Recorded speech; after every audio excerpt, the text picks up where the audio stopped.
Society. And I'm glad that you could all make it today. I hope you're all weathering 2020 all right. This has been quite a challenging year for everyone. Before we get started, I wanted to just share that we have our Historic Preservation Awards coming up on January 31, and it will be virtual at 3 o'clock that Sunday, January 31st. And we have a really wonderful lineup of award nominees this year, and we hope you can make it. We'll be putting information on our website soon for that. We also on February 28th have Patrick Parsons, who will be doing a program called Pennsylvania, the Cradle of Cable Television, and he'll tell about the local role in that movement. And so we're looking forward to that. And again, that information will be on our website, which is centerhistory.org. I should also mention, as long as I'm talking about our website, that we had a recent failure of our old one, and so our new one is just getting up and running, and so it is still looking a little bare, but we're working on that. With that, today we have Rick Bryant, the Executive Director of the Central Pennsylvania Festival of the Arts and a Bellefonte native. Rick joined the staff of the Festival of the Arts as its Director of Visual Arts in 1999. And through his involvement with though his involvement with the festival dates back to 1984, when he boasts on his website that he volunteered with the trash crew. Rick was named Executive Director in 2005. Even though we're not able to ring in the new year with First Night's in-person activities, Rick is here today to share some memories of First Night's first 25 years, and we're going to start with a few. We're going to start kind of interview style, and then Rick will go into his presentation. Rick, I know First Night began in State College in 1995 as a winter counterpart of the Central Pennsylvania of the Arts. Can you tell me a little bit about that? Well, yeah, First Night was actually started in Boston in 1975, and it was started as a celebration, arts-focused celebration of the new year that was specifically alcohol-free. So, and it remained a local Boston phenomenon until 1982, when the second First Night started, and that's in Charlottesville, Virginia. And my predecessor as the director of the Arts Festival, Phil Walls, was really quite a visionary, and he, realized that First Night would be a great sort of antidote for the community to the Arts Festival, because so much of the Arts Festival, at least from in the 24 and under crowd, is alcohol-fueled celebration. And so First Night was a way to sort of give the town a celebration that was more specifically for families, and to be many things that the Arts Festival was not. Mm-hmm. So, and Phil, sought out sponsors, which is no easy task. He got a great group of volunteers together, and I think, but no matter how you measure it, the very first night, even though they had some weather challenges, was a great success. Yeah. Really interesting. Was there an individual committee or person that was really at the epicenter of introducing First Night? In State College, it's definitely Phil Walls, and our board president at the time was Linda Gall, okay. And they went around and shook the tree and signed on the first sponsors that were really, the early sponsors put quite a lot of money into it, and they were able to make it happen that way. And they recruited the volunteer chairs. It was much more of a sort of volunteer grassroots organization, effort than we have today, when what we do is sort of more institutionalized. But it was Phil and Linda, they deserve the credit. I mean, they made it happen, and all the volunteers that they got, because the volunteers are doing this sort of frontline stuff. They're building the puppets, and they're making the resolution sculptures, and selling the ice sponsorships and so on. So they we need to tip our hat to them. Oh, yeah. Rick, First Night's been a huge tourism attraction in Center County during a typically slow time of year. How has First Night grown over these 25 years?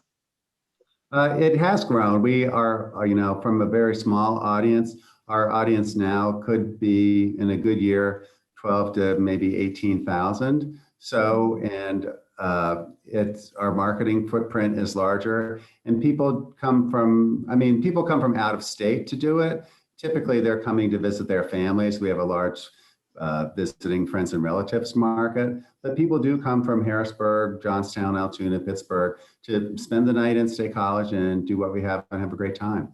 Mm-hmm. We're fortunate that the Visitors Bureau helps us with the grant that lets us market it outside the county so we can sort of tell our story. Yeah, exactly. And of course, we're a beneficiary of that grant too, and we appreciate it as well. Rick, the format of the event, has that pretty much stayed the same, changed over the years, or? Yeah, the format has pretty much stayed the same. We just, there's no reason to mess with success, and we've sort of tried adding elements, and some have dropped off. But the basic element at the beginning was there were ice sculptures, there were performances, there was a procession. Those are the, sort of three big things. And, and resolution sculptures. And all those have remained constant throughout the years. Although the ice sculptures obviously are different every year. The resolution sculptures sort of have a life, and when that's over, we get a new one. And, performers come and go too. Yeah. You were talking about how many volunteers it takes. How many volunteers does it take to pull this off? I had to imagine quite a few. Well, actually, to do it today, not as many as you would think. So we probably do it with 40 volunteers, and most of the volunteers today are take buttons at a church. They're sort of like docents, if you will, and they're at a church to check admission buttons. That's mostly what they do. We have some that sell merchandise and work in the office and do some other help with the race, obviously, do some other things, but it's a kind of a small number compared to the festival in the summer when there are about 600 volunteers. Yeah. So I would say the First Night really depends on my friends and our office staff's family. They're the sort of people of last resort. We all bring in our spouses. Exactly. Anybody who's ever worked for a nonprofit knows that that's how it works.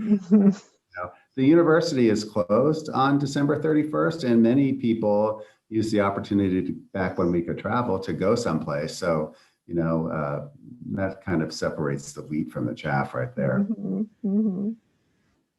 I know that 2020 has had a major impact on the Central Pennsylvania Festival of the Arts, Rick, and First Night will not, of course, take place this year. And I know you've created a wonderful online presence through your website and reaching out by email and so forth. And I wonder if you could speak to that a little bit.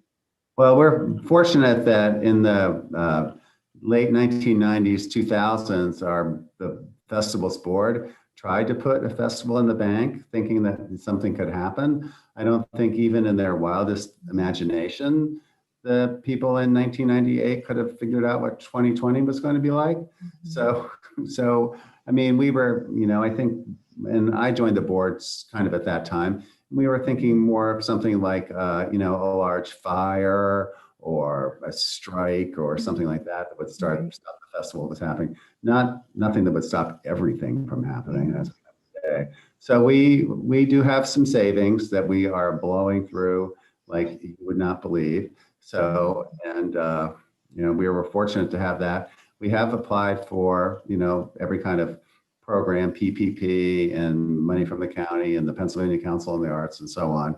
And we've been fortunate there, but we have 3 employees, and that's not inexpensive. Right. So, for example, in the summer, when we have a real festival, we have about 310 artists who pay $550 to come to the festival. In our virtual festival this summer, we had 150 artists. I mean, we opened it, asked the 300 to come, and half of them said, no, thank you. We had 150 artists and they paid $25. And the few Big virtual difference. festivals that were out there, some of them asked for nothing. So, we weren't leaving money on the table by asking for too much. And so, the economics are very different this year than they should be. Very tight, of course. Well, on a brighter note, Rick, what is your fondest memory of first night, or maybe your funniest? Well, I would have to say that many of my memories are about disasters that we've had that hopefully the public doesn't see, but it's something that they, imprint themselves on the office staff quite a lot. A few years ago, we had a VOD comedy performer and now together, they're not the comedy performers we get, they're not local people. I work with some agents and they send me YouTube videos and I watch them and think, well, do I think it's funny? And I ask my staff and, we pass them around and decide who to book. Well, we booked this woman and she was like worse than terrible. She had the crowd streaming for the exits. She was just not what we thought she would be. And we sent our intern over there on some kind of errand. Now she was staying at the Days Inn and performing downtown. And there was, no reason for her to have a suitcase, but she'd taken her suitcase and she had underwear all completely strewn over the dressing room and glitter and confetti everywhere. It was like a bomb had gone off. And our intern, he was a great young man. He was super out and proud as gay, and she hit on him about 5 different times. I mean, she was just like every kind of disaster you want or didn't want. And, we talk about her a lot. Oh, dear. So that's a notable one. And another year we lined the 100 block of South Allen Street with luminaria, and they were real luminaria lit by candles. They weren't the little LED gizmos. And a volunteer who was maybe 12 was helping me take them down and blow them out. And we were loading them into a cart, all the bags. They went into a box. And he was standing under the porch of the corner room when he realized that his box of bags was on fire. And so, there are a lot of places to have a fire on South Allen Street, but under the porch of the corner room is not a good one. No. And he was sort of paralyzed by fear and like, Rick. And so I had to run down there and, find some ice to put out his fire. So that's the last time we've had luminaria on South Allen Street. That's a good idea, right? Well, Rick, I know you've collected a group of photos from the past and have some more to talk about just in terms of the evolution of events and like the marathon and so forth. If you'd like to just start in, I think this would be a good time for that.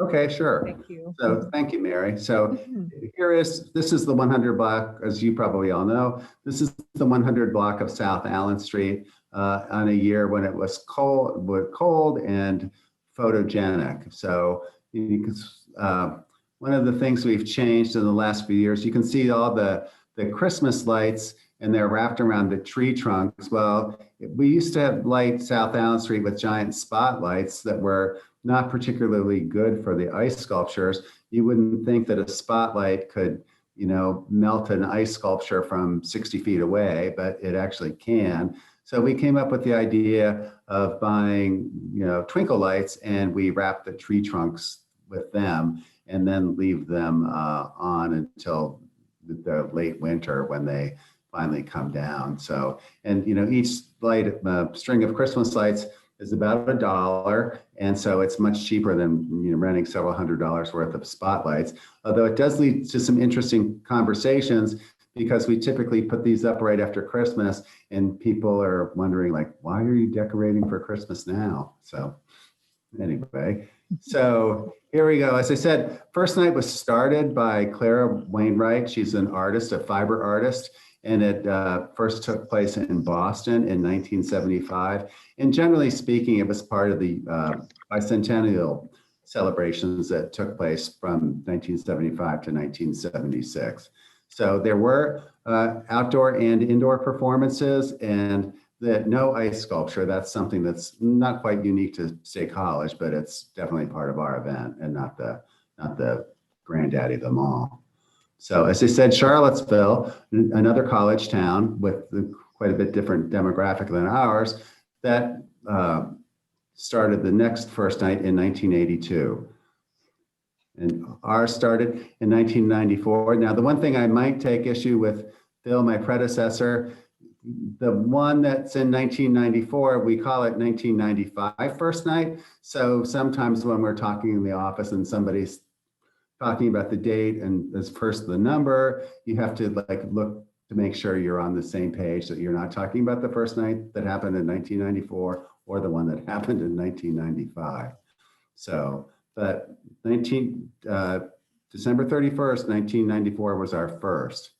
So at one point, there were about 200 first nights across the country. There were first nights in Pennsylvania, in Bradford, and in Carlisle, and Pittsburgh, and all the way out to Monterey, California. And today, there are fewer than 20. It's very difficult to make a first night celebration pay for itself, and many were sponsored by cities, and so they sort of fall off the map gradually. The Great Recession took quite a few of them away. Of course, somebody like probably Jehovah's Witnesses are at my door now. Nobody ever comes to my house except while I'm giving a talk. So the organizers of First Night Boston based the event on 4 pillars, they're called, and they are celebration. I mean, it's hard to miss that one. Community, it's really sort of a grassroots event. We're not bringing in Tony Bennett and Frank Sinatra. The new year, they all happen on December 31st. And finally, the arts. It's very arts focused, so with visual and performing arts. So, and the organizers, first night, it's actually something that you license the use of the name from First Night it used to be called First Night International, and then it was First Night Boston, and then they sort of got in a snit with each other. For a couple of years, we didn't have to pay anything, but they've found out where we are again, and we're back to paying the $300 license for the use of First Night. And I suspect next year, I would be quite amenable to change the name to something else to save $300. Since we don't really get much for our $300. But they set standards, and the first one should be managed by a competent local nonprofit organization. It really does take quite a lot of capacity to have a big celebration that people will come from out of town for. So that's the sort of the point of asking for that.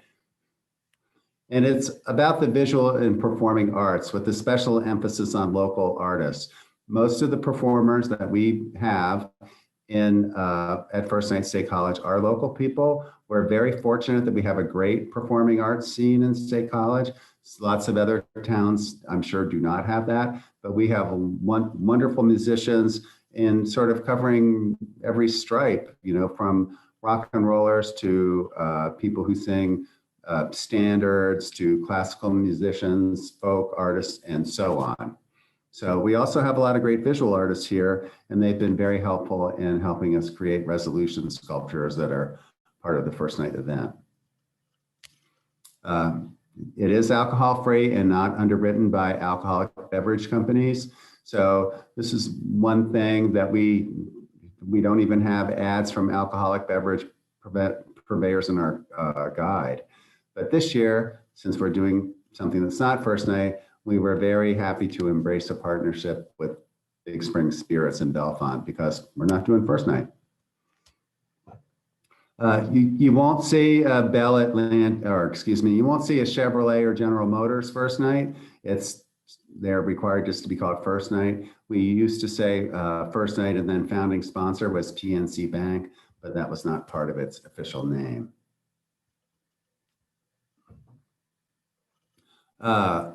we do like to have broad-based community participation and as much cultural diversity as we can get. Sometimes that's a challenge in State College where it's hard to find a performer of a particular stripe, but we do our best. So, and we try to make first night accessible too. So first night button that gets you into all the indoor events. Today it costs $10. At the very first night it was $3. So, and the Borough of State College makes buttons available to certain social service agencies so that if you're a client, you can get your first night button from the agency for free so that you are able to attend the event when you might not otherwise have the means to take your whole family. I would hope that we have a prudent business plan, and every performer who performs at first night and actually at the Arts Festival in the summer, they are all paid. People don't do this for free. This is their job. We pay them. And New Year's Eve, it's a good time for musicians to have a gig at a bar or someplace else. So, they're not working on their cheapest day, that we have to pay the going rate. And it's more on the 31st than it would have been on the 29th, that's for sure. And they're all required to take place, as I said, on December 31st.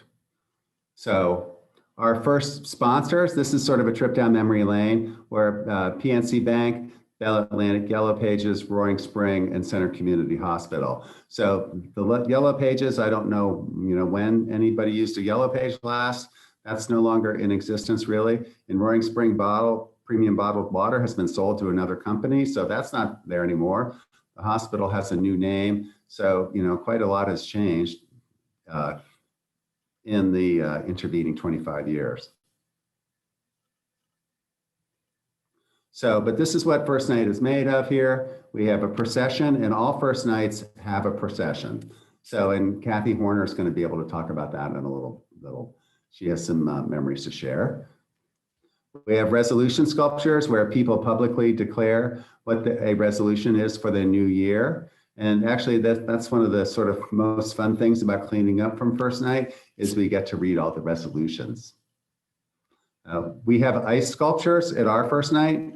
So not everybody does that, but we've continued to have those since the very first night. We have music and comedy performances, performance workshops, so you can perhaps learn to play the ukulele or drum, something like that. We have art and craft workshops for kids, so you can make a badge to wear in the procession or something to use throughout the year or pin to your parents' refrigerator.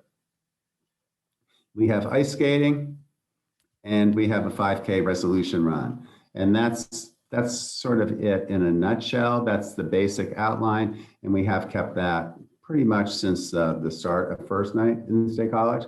The couple of things we don't have anymore, we do not have fireworks anymore. We had fireworks at the beginning, and they've been in different locations, starting at the Hub Lawn. Here in 1999, they were on Old Main Lawn. They've been on Memorial Field before it had a plastic coating. When they had real grass, we shot them off at Memorial Field and even on Community Field. One of my least favorite first night memories was having to go to the Peppermill apartment complex on January 1 and clean up all the wadding from the fireworks that blew over there. It wasn't supposed to go there, but it took the better part of a day to clean that up. So a challenge with fireworks is that they're quite expensive, and you don't know, at least on December 31st, we have no idea how many people watch them. I mean, because you can watch from home, and we had them at midnight, and all the other programming ended at 11 o'clock. So what did you have a choice to do? Either go home or go to a bar, and that sort of eliminates the whole point of first night, is being alcohol free. So in the end, we just don't have them anymore. So frankly, we just don't have the money to spend on them. But we still get calls regularly. Are you having fireworks? We haven't. I don't think we've had fireworks for 15 years. People like them though. Another thing we don't have anymore are reindeer. We used to have reindeer come to Central Parklet, and they were quite popular. You know, how often do you get to see reindeer? Not very often. Well, it turned out that, you know, it's hard to have reindeer in Pennsylvania. They do need cold temperatures, and our reindeer that came from the J&B tree farm, which is south of Huntington, and they lived in air-conditioned comfort in the summertime, but it turned out there was a sort of reindeer, you know, malady, blight, or whatever you want to call it, and they don't have reindeer anymore, and we can't find reindeer. So that's something that just has to exist in the memory bank. So here's the program from the first night, which was December 31st, 1994. Wasn't even in color. So introducing the event to the community. It shows where the one block sculptures were here on the page on the left, and the general map of the downtown area. And it is interesting to look at the names of the stores who were sponsored one block ice sculptures. Now, what they would do is they would pay $250 or so, and then they would have an ice sculpture put outside their store. So, and back in that time, there were 36 of them, including some at the Penn State Ice Pavilion. We have sold as many as 100. And today, in a normal first night, there would be about 90 one block ice sculptures.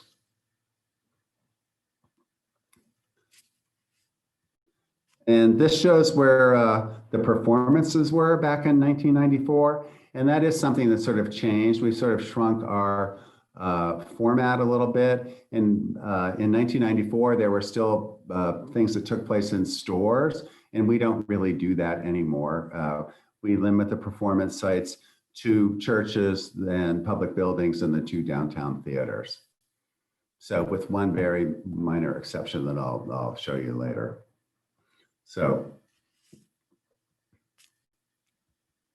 here we are. This is the very early, this is 1997. We actually don't have any pictures of the very first night.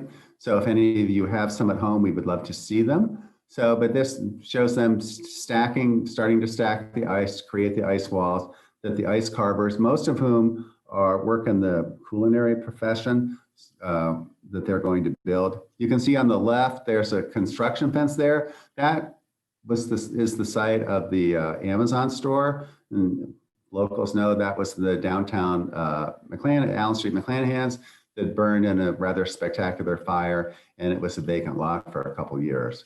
So the ice here comes from DiMartino Ice in Jeanette, and some of the raw blocks come from Strickler Ice, which is in Huntington. They're made in a special machine. It's called a Kleinbell machine, and as it freezes the ice, it sloughs off the impurities. So you're left with a clear block of ice rather than the sort of whitish ice that comes out of our ice machines at home. So although starts out clear, it is sort of fragile, and a lot of sun can make it turn white quite shortly. And of course, if it's really warm, you know, your ice sculptures are going to look like Henry Moore sculptures quickly. So here's one of our carvers in very early days carving a head of the Statue of Liberty. And you can see I still call it the People's Bank, First National Bank behind us, when it was back in its sort of mid-century modern guise. Now it's sort of, you know, generic fake colonial today. So we carve roughly 100 or so blocks of ice on South Allen Street each year. Here's another one. It was a whale, one of our very early sculptures in front of what would become Amazon. So a very pleasant memory of first night is when it's really warm. We go on the afternoon of the first and take down the sculptures, and they do crash with a really satisfactory kind of, you know, boom. It's interesting picking out the subjects for the sculptures because, you know, ice doesn't have any tensile strength, so you can't do anything that has much of a cantilever or else it's going to fall over right away. So it's challenging to pick out the subjects. So this is Phil Walls, our founder. He's talking to the members of the press and the public here in what was then Central Parklet. Now we call it Sidney Friedman Park. So, and he's standing by a fire barrel there, which is one of our resolution sculptures that we've replaced the barrels, but we still use that idea today. And what you do on those is you wrote your resolution of regret on a popsicle stick, and then you toss it in the fire and have sort of a pagan ritual to end the year with. I have seen people toss in pictures of their old boyfriend, so I think it works for that too. So here's our procession, and I would like Kathy Horner to talk about this because she was there at the founding and I was not. Mary, can you unmute Kathy? I think I'm unmuted, am I? Yeah, I can hear you. Can you hear me? Mm-hmm. I can't remember if it was Phil Walls or Linda Gall that got my husband and I involved. It may have been both of them. But they were, needing volunteers to help with the first procession. There were quite a few of us, but where we met was in the basement underneath where Starbucks is now. And I know Phyllis Kip was there creating all kinds of paper mache puppets to march in the procession. And Gary Filkins, who at the time owned 2000 Degrees, he and his wife were very involved, and Gary was very creative. And so through the planning, we decided that there needed to be someone to lead the procession. And it was decided that my husband Dave would do that, and he would dress as a moon man.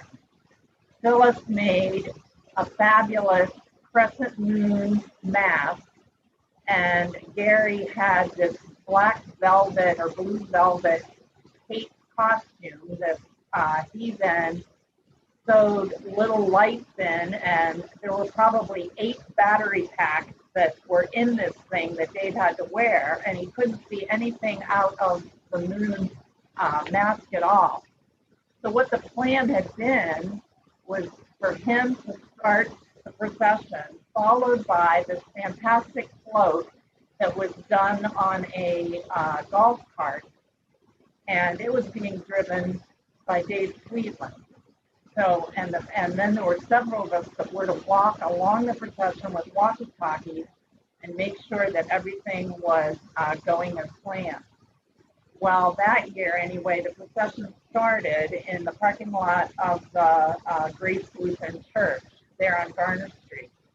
And I don't know if there was an ice storm or rain that turned to ice, but it was awful. And so Dave starts down Garner Street walking as Moon Man, and all of a sudden Dave Sweetland is coming on the golf cart, and he has no control on it at all. So the golf cart just took off on its own on the ice, bypassed Moon Man, and headed on down across Beaver Avenue, and all of us were just having a terrible time standing up at all. But we had an absolute blast. It was just so much fun. It was a great first night.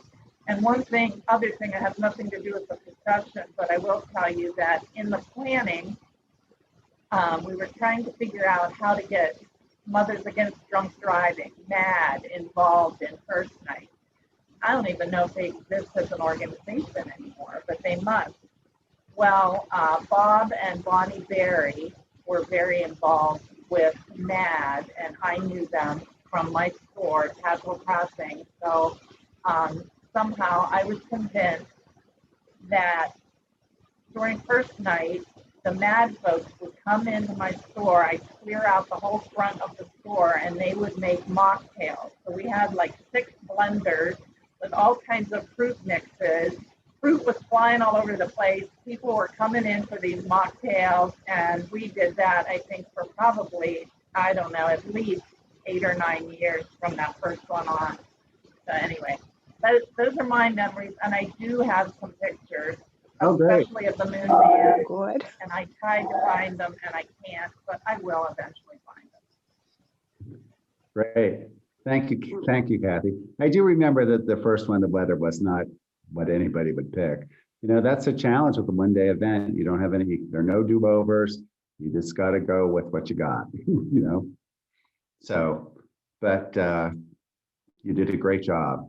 So today that we have a procession today. Oh, so we have a procession today that starts at St. Andrew's Church and it goes down Fraser Street and then comes to College Avenue and it goes one block down College Avenue the wrong way to Allen and then it comes back up Allen Street through the Sidney Friedman Park and back to the St. Andrew's Church. That's the puppets are beautiful. They're made out of paper mache, so that is something that we don't do if the weather is too bad because the puppets eventually will just melt. So, and we have about enough puppets to fill a one-car garage. So some of them we hardly ever take out because they're, you know, we've learned through the years that a lot of people will put on a big heavy one for about 5 minutes and then they take it off. So, you know, we're trying to make the puppets more like user-sized. So one of the things we do is our resolution sculptures. And this was a quilt based on the Centennial Pig. It was designed by Mary Lou Pepe, who's a local fiber artist. And so people would suggest resolutions and then she would work them into her quilt, which was displayed in the window of Tadpole Crossing. So the one thing that's really interesting about the quilt, I mean, about resolutions in general, is they're always so positive. Nobody ever says like, I'm going to sue my neighbor because they've been ruining my life for years. It's all, you know, it's always more of like, I'm going to, you know, tell my kids that I love them more or, you know, something along those lines. So here at the first night, you could go to SCLO Library and learn how to use the amazing World Wide Web. You know, because it wasn't something that people had in their homes in those days.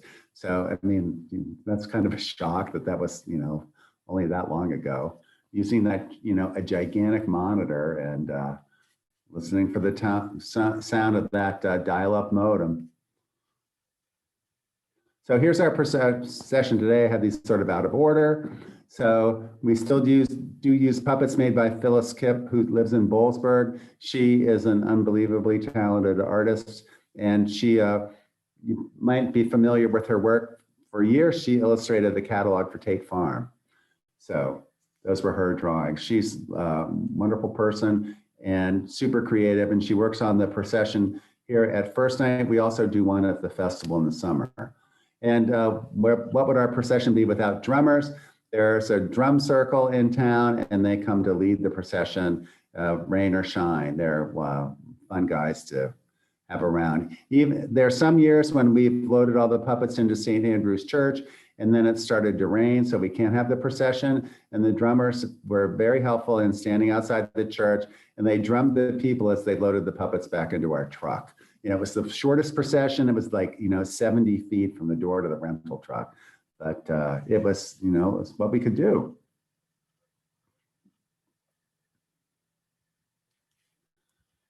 So, as I said, resolution sculptures are something that the public loves. So they fill up each one with as many resolutions as they'll hold. So this one is called Edison's Clothesline, and it's essentially a clothesline that's strung with Christmas lights. And it was inspired by clotheslines that were in the backyards of houses in Pittsburgh in the early part of the 20th century, when it was this there was a social aspect with hanging out your laundry, and that women would talk over the fence as they were, you know, hanging the sheets in their shirts and so on. And they would share the news that way. And this was sort of like bringing that idea into the realm of a resolution sculpture. This is my favorite resolution here. We use this in a lot of publicity photos to increase the world's awesomeness. I chum this one sculpture here, then I make sure my coworkers know I always write, "Be nicer to my boss," and hang it on there as the first resolution. So my coworkers don't think it's as funny as I do. So we hang them inside the Borough building too. This is the tail of a giant phoenix. So you can, you know, that one doesn't have to be so weather, doesn't have to be rain or shine. This is just shining here. So, you know, oh, somebody wanted us to pass the statewide referendum. That person got their dream come true because we did pass it and now we have a new school. This is our newest one. It's called the Resolution Yeti. We put it outside Bill Pickle's tap room. You actually write your resolutions on little pieces of Tyvek fabric that they wrap houses with. And by the end of first night, he looks more like the abominable snowman that we know and love. These sculptures have to be, they have, you know, when they're designed, they have to be made so they can be taken apart and stored efficiently. So this guy comes as about 5 or 6 parts, and then it's very simple to put up, because when you are putting it up on December 30th or 31st, it's cold out and it can't, you know, you can't be working with aerospace industry tolerances. There has to be a lot of give in doing something like this. So that's an important part of how they're made. So ice, where would State College be without, First Night State College be without ice? We are one of Pennsylvania's largest ice festivals. So most of our sculptures all come from DiMartino Ice, which is in Jeanette. And this year, when we're not having first night, I went to DiMartino Ice with Carolyn Donaldson, and we filmed a little 4-part video about how they make the ice sculptures, starting with the history of the company, how they create the Kleinbell, the clear Kleinbell ice, how they design the sculpture, and then we have a demonstration. So you'll be able to see that on our website. So I think a giant Buddha was one of the most successful giant ice walls we've had. So here's a sort of Japanese castle. Giant chicken, rooster really. So, and we've started putting a piggy bank in Central Park, Sidney Friedman Park. There really is a container in there that you can put money in. And normally it should have $100 or so. But one year actually it was, people knocked it off and then they broke it in the middle of the night. And when we came out shortly before 8, the morning of the 1st, you know, there was our dead piggy bank and the money was gone. So I'm like, who would steal like the first night piggy bank? Well, somebody, you know, it's just astonishes me to this day. So 1-block sculptures, we typically sell about 100 of those. And today they cost about $300. So that's what we retail them at. And they're a fundraiser for us in a modest way. So typically businesses like to have something that sort of relates to what they do, although we don't really want to carve logos because nobody's going to come up to see a nice show of a bunch of corporate logos. But like wood rings, once a vase to put flowers on, and that's completely reasonable. This is one of my favorite ice sculpture stories. This young man contacted us about being part of his marriage proposal. So he commissioned this Marry Me Elizabeth 1-block ice sculpture.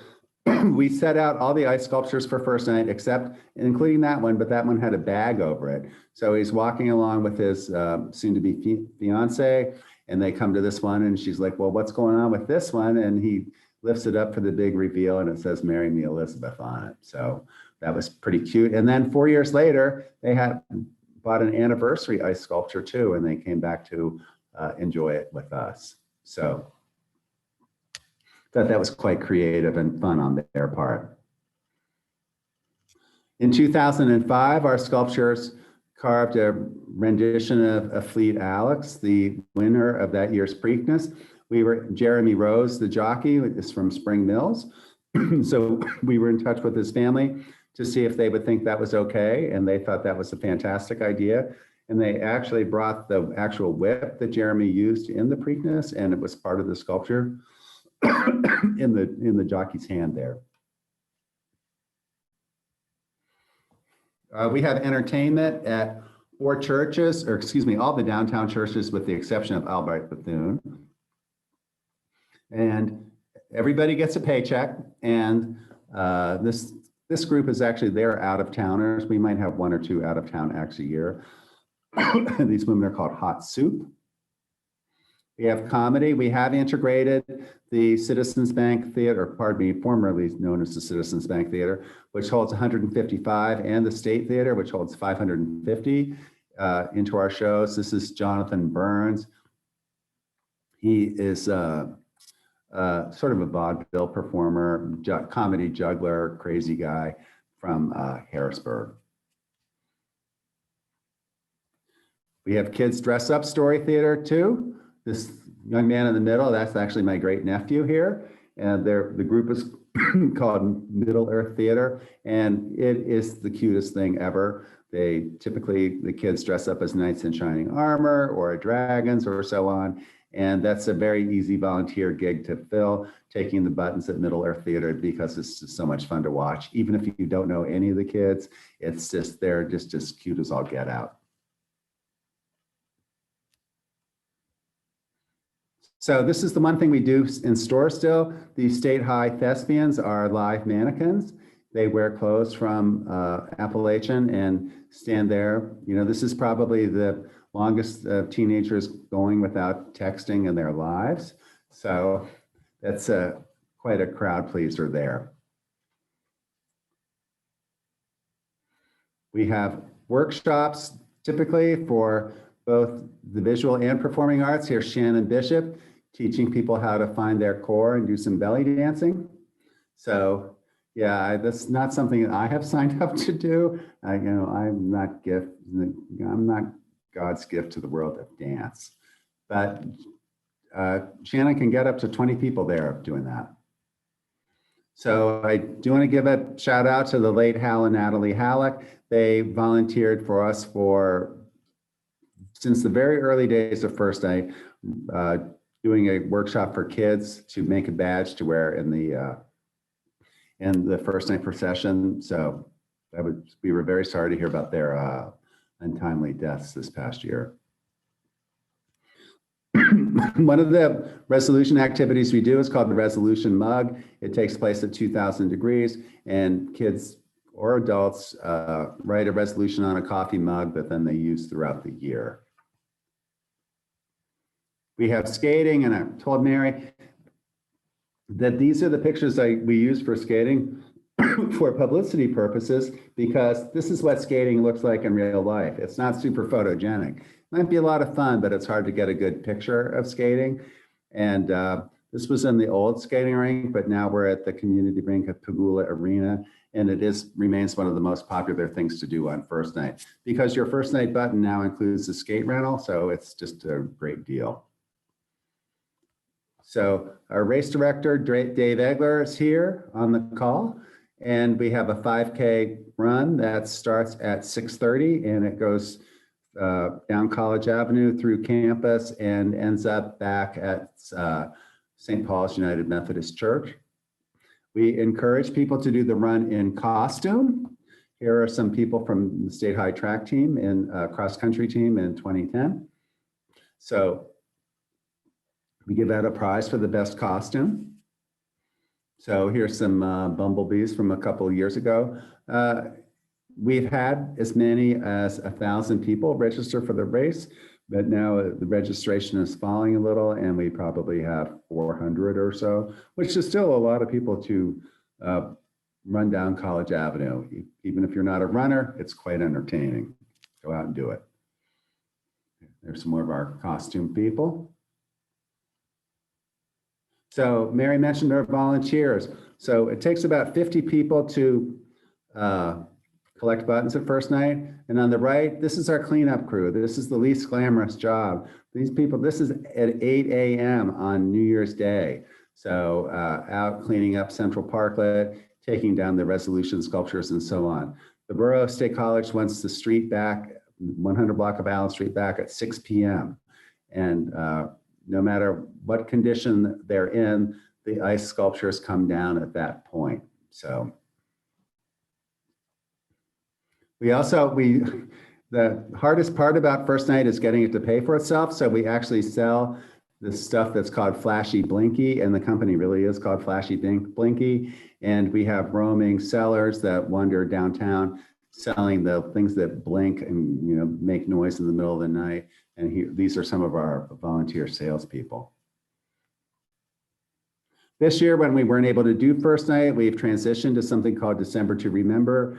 We had Lanny Samisa's daughter who designed our original logo. Lanny did our logo, but his daughter sort of refashioned it now. And we've moved the whole thing online. And it's sort of a cross between the arts festival and first night. We have an artist market with our artists, but we also have streaming performances on 4 different Friday nights of local performers. So there are instructional videos. There's a community art project. We're asking people to make snowflakes because the entry cost of that is very low. It just requires a piece of paper. And we're going to create a sculpture that hangs in the municipal building with those. We have a gallery show. We had 15 people enter our holiday decorations contest. And Mary Sorensen is one of our judges. She'll be driving around the county shortly, looking at people's Christmas lights.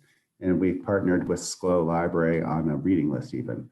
So it's all here on our website, arts-festival.com. But really, I'm looking forward, hopefully, to seeing you next summer. So when it's, when it's time for the festival and we can all hopefully safely be outside again. That's all I got. I would be delighted to answer any questions you might have. I was going to say thank you. And I was going to say, if everyone would want to unmute at this time, or I could probably do that for you. Let's give Rick a big hand. Let's ask questions. Rick, Roger? yes. Rick, if you could dial up the perfect weather conditions for first night, what would they be? The perfect weather would be about 28 and heavily overcast. So if it's, it's really sort of dicey, if you will. If it's too cold, the ice sculptures look great, but nobody comes to see them. If it's really warm, tons of people come out, but in 2 seconds, the ice sculptures look like crap, and Central Parklet is completely in a big mud pit. And really, sun is not a friend to ice sculpture. So really, you would like, heavily overcast and cold enough for snow to stay on the ground, but not so cold that people think, oh, I'm not going out there, Yeah. Okay. Pretty specific. Yeah, I mean, we don't get what we wish for. No, I know. Does anyone else have any questions? Well, I guess if I could throw in one more, given what has happened this year, what are you doing to prepare for, hopefully, a return to normality next year in terms of first night? Since that's 12 months from now, I'm hopeful that we have something that looks like what it should normally look like with our ice sculptures and with performances in downtown churches and public building. That, if all goes according to plan, we should be able to have that. Yeah. I mean, while first night is popular, very few of the events are such that, people are cheek by jowl to each other. So except the most crowded place is the downtown theater, which all the seats might be full, but they're rarely all full in the state theater. So, there's plenty of social distance there, but really I'd like to, have it back the way it was. We are open to changing the name. I don't see any reason to mail some people in Boston $300 if we don't have to. If we had a better name, that we could transition to, I would be fine with that. But I think basically it's a great activity. We were wondering about, do people really like it? And in about 2006, we did sort of a survey. I guess you'd call it a qualitative survey. We talked to a lot of downtown business people and community leaders and, went and interviewed them, not just making them fill out a Scantron sheet. And there was a lot of affection for First Night State College. It's an event that connects a lot of people, and a lot of people just sort of dip their toe into it and go to a performance or something and then go out to eat. So it generated a lot of business that way. And so hopefully First Night is here to stay. Have you done any formal economic impact studies on the value of First Night to the Central region? Not a first, we have with the festival, but not a first night. So because, you know, one thing about first night is you can do it on the cheap. You know, you can come and walk around and not, you know, enjoy the ice sculptures and the resolution sculptures and watch the people in the race with, you know, and be in the procession without spending any money at all. So, But hotels and restaurants should see a yes, little bit of a spike in their business. they do have a little spike, and absolutely, restaurants especially. I always thought that the guys carving the ice decided what they were going to carve. Is that not the case? That is not the You case. tell them what you want to carve. Yeah, we go back and forth with them about what they can carve because, you know, I might say, oh, you know, I'd like you to carve the Lincoln Memorial. And then they say, well, you know, that'll fall down. And then we go back and forth and we, you know, they offer ideas. We offer ideas back. No, they don't pick that. So one of my favorite sculptures that they did was actually a rendition of the painting of Washington crossing the Delaware. And, you know, you had to pay attention to, you know, understand the image. But the thing I really liked about it is the scrap ice turned into the icebergs in the Delaware River. So, you know, it was sort of 1 + 1 = 3. Nice. We always try to have something that's interactive that people can sit on that makes the perfect photo op. Well, it was really nice to dream about the event in the past, and hopefully by next year we'll be in better shape to go forward with this again. I think we've all enjoyed first night. I know that Peter and I have always enjoyed it, and when Christopher was young, it was a great family activity to do. It's wonderful event. But does anyone else have any questions? Okay. Well, thank you so much, Rick, for joining us here today and doing a program for us. This was wonderful.